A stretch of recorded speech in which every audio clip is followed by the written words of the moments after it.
பிரியமானவர்களே, ஆண்டவராக இயேசு கிறிஸ்துவின் நாமத்தினாலே உங்கள் யாவரையும் நான் அன்போடு கூட வாழ்த்துகிறேன். எல்லாருமே சந்தோஷமா இருக்கிறீங்களா? இந்த நாளிலே தேவனாகிய கர்த்தர் நம்மோடே கூட பேசுகிற ஒரு வார்த்தை என்னவென்றால், மத்தேயு எழுதின சுவிசேஷம் 14ஆம் அதிகாரத்தினுடைய 20ஆம் வசனம். எல்லோரும் சாப்பிட்டு திருப்தி அடைந்தார்கள். மீதியான துணிக்கைகளை 12 கூடை நிறைய எடுத்தார்கள். இந்த வார்த்தையை கேட்டுக்கொண்டிருக்கிற எனக்கு அன்பான தேவனுடைய பிள்ளைகளே, இன்றைக்கு ஆண்டவர் நமக்கு ஒரு வாக்கு கொடுக்கிறார்.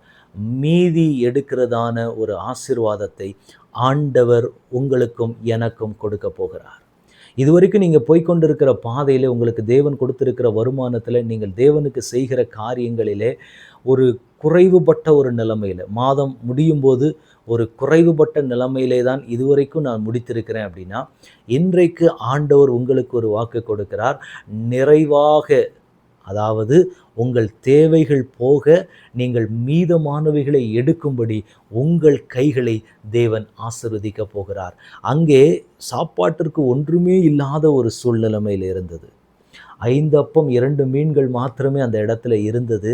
அதை தேவன் ஆசீர்வதித்து கொடுத்து, அத்தனை பேரும் சாப்பிட்டு சீஷர்களுக்கு ஒரு 12 கூடை நிறைய மீதமானவைகளை தேவன் அவர்களுக்கு கொடுத்து அனுப்பினார். ஆனால் அங்கே இருக்கிற சூழ்நிலையை பார்க்கும்போது ஒன்றுமே இல்லாத ஒரு நிலைமை.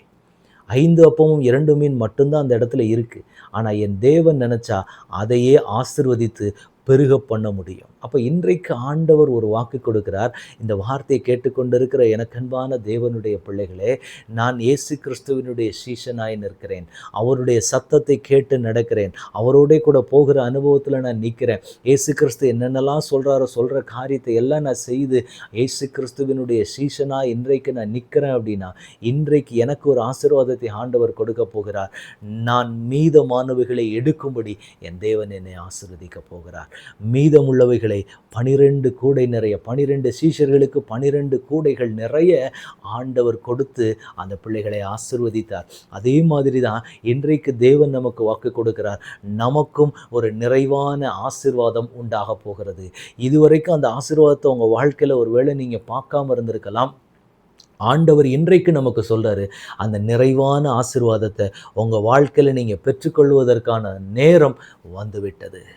அப்போ மீதியானவைகளை நீங்கள் எடுக்கும்படிக்கு ஒரு நிறைவான வருமானத்தை தேவன் நமக்கு கொடுக்க போகிறார். இன்றைக்கு இருக்கிற காலகட்டத்தில் ஒவ்வொரு விலைவாசியும் இருக்கிற சூழ்நிலைகளையும் பார்க்கும்போது, ஐயோ, இந்த வருமானத்தை வைத்தெல்லாம் நான் என்னுடைய காரியங்களை நடத்திவிட முடியுமா, என் குடும்பங்களை நடத்திவிட முடியுமான்னு சொல்லி ஒருவேளை கலங்கின நிலைமையில் நீங்கள் நிற்பீங்கன்னா, உங்களை பரலோகத்தின் தேவன் இன்றைக்கு பலப்படுத்த விரும்புகிறார். ஒரு அற்புதம் நடக்க போகிறது. உங்கள் தேவைகள் எல்லாமே அற்புத விதமாய் சந்திக்கப்பட போகிறத நீங்கள் பார்க்க போகிறீங்க. ஏன்னா உங்கள் தேவனாகிய கர்த்தர் உங்களோட கூட இருக்கிறார். அந்த 5 அப்பமும் 2 மீனையும் ஆண்டவருடைய சமூகத்தில் கொடுத்த பொழுது அதை தேவன் ஆசீர்வதித்து அநேகரை போஷிக்கவும் வச்சார். போஷிக்க வச்சது மட்டும் இல்லாமல், போஷிக்கிறதற்கு காரணமாய் ஊழியம் செய்த ஆண்டவருடைய பிள்ளைகளுக்கு ஆண்டவர் நிறைவாய் கொடுத்து ஆண்டவர் நடத்தினார். இன்றைக்கு உங்கள் வாழ்க்கைக்கு ஆண்டவர் அதை தான் சொல்கிறாரு. நீங்கள் அநேகரை கொடுக்க போகிறீங்க, அநேக ஊழியங்களை தாங்க போகிறீங்க. அநேகருக்கு கொடுத்தும் மீதமானவைகள் எடுக்கிற அளவுக்கு ஆண்டவர் உங்களை ஆசீர்வதித்து ஆண்டவர் உங்களை பலுகி பெருக பண்ண போகிறார். கர்த்தருடைய ஊழியக்காரனாய் இந்த வார்த்தையை கேட்டுக்கொண்டிருக்கிற ஒவ்வொரு பிள்ளைகளுடைய குடும்பத்தையும் நான் மனதார ஆசீர்வதிக்கிறேன். கர்த்தர் உங்களை அந்த விதத்தில் ஆசீர்வதிப்பாராக. உங்கள் தேவைகளுக்கும் எடுப்பீங்க. அதே போல் அநேக ஊழியங்களுக்கு, சபைகளுக்கு கொடுத்து நீங்கள் தாங்கவும் செய்வீங்க. அது போகவும் மீதியானவைகள் உங்கள் கையில் இருக்கிற அளவுக்கு ஒரு ஆசீர்வாதத்தின் வாய்க்கால் உங்கள் வாழ்க்கையில் திறக்கப்பட போகிறது. அந்த நன்மையை நீங்கள் பார்க்க போகிறீங்க. மீதியானவைகள் உங்கள் வாழ்க்கையில் இனி நிறைய இருக்க போகிறது. அதை பார்க்கும்போது உங்களுக்கே ஆச்சரியமாக இருக்கிறது. 5 அப்பம் 2 மீனையும் கொண்டு எத்தனை நாள் உங்கள் போன பாதையில் பல நாட்கள் பசியிலையும் பட்டினிலையும் போய் கலங்கின ஒரு நிலைமையில் நின்னீங்கன்னா, உங்களுக்கு ஆண்டவர் சொல்கிறார், நீங்கள் மீதம் எடுக்கிற அளவுக்கு ஒரு ஆசீர்வாதத்தை ஆண்டவர் கொடுக்க போகிறார். அடுத்த ஃப்யூச்சர் காரியங்களுக்காக நீங்கள் சேர்த்து வைக்கிற அளவுக்கு ஆண்டவர் உங்களை ஆசீர்வதித்து பெருக பண்ண போகிறார். அப்படிப்பட்ட நிறைவான ஆசீர்வாதம் உங்கள் ஒவ்வொருவருடைய வாழ்க்கையிலேயும் நிறைவாய் கிடைக்க போகிறது. ஏன்னா ஆண்டவருக்கு அப்படி ஆசீர்வதிக்கிறது ரொம்ப பிரியமான காரியம். ஆனால் ஒரே ஒரு காரியம், அந்த 5 அப்பமும் 2 மீனையும் ஆண்டவருடைய கைகளிலே கொடுத்தாங்க. அது அவர்களுக்கு ஆசீர்வாதமாக இருந்தது. அதே மாதிரி தான் இன்றைக்கு உங்களையும் உங்களுக்கு உண்டான எல்லாவற்றையும் நீங்கள் கர்த்தருடைய கையில் கொடுத்துருங்க. ஆண்டவரே, இது எல்லாமே உமக்குரியதுன்னு சொல்லி கர்த்தருடைய கைகளில் நீங்கள் ஒப்பு கொடுப்பீங்க அப்படின்னா நிச்சயமாய் அந்த ஆசீர்வாதமும் அந்த நன்மையும் அந்த பலனை நீங்கள் நிறைவாய் அனுபவிப்பீங்க. ஒன்றும் உங்களை சேதப்படுத்தாதபடிக்கு உங்களை பாதுகாக்கிற ஒரு பரலோகத்தின் தேவன் உங்கள் கூட நின்று உங்களை அவர் நடத்துவார்.